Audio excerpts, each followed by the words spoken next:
গিয়েছি। এর মধ্যে গার্লস স্কুল, আলিয়া মাদ্রাসা, টিবি স্কুল বেশ কিছু কেন্দ্রে গিয়েছি। পরীক্ষা সুষ্ঠুভাবে হচ্ছে এবং সুন্দরভাবে পরীক্ষা হচ্ছে।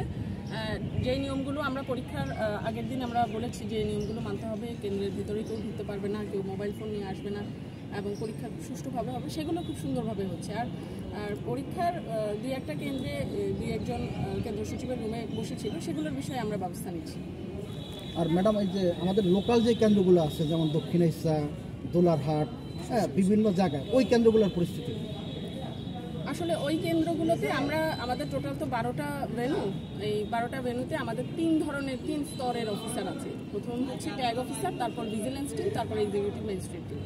আমাদের 4 জন এক্সিকিউটিভ ম্যাজিস্ট্রেট এখন মাঠে আছে। আমরা 4 জন হচ্ছে 12টা কেন্দ্রে 3টা করে দায়িত্ব পালন করছি। আর ভিজিলেন্স টিম আছে 12 জন, তারা প্রত্যেকে একটা করে কেন্দ্রে, আর অলমোস্ট প্রতিটা কেন্দ্রে 3 জন করে ট্যাগ অফিসার আছে। এছাড়াও আমাদের আইনশৃঙ্খলা বাহিনীর পুলিশ ফোর্স নিয়োজিত আছে, আমাদের নেভি কাজ করছে। আমার মনে হয় সব মিলিয়ে পরীক্ষা খুব সুন্দরভাবে এবং সুষ্ঠুভাবে আমরা সম্পন্ন করতে পারব।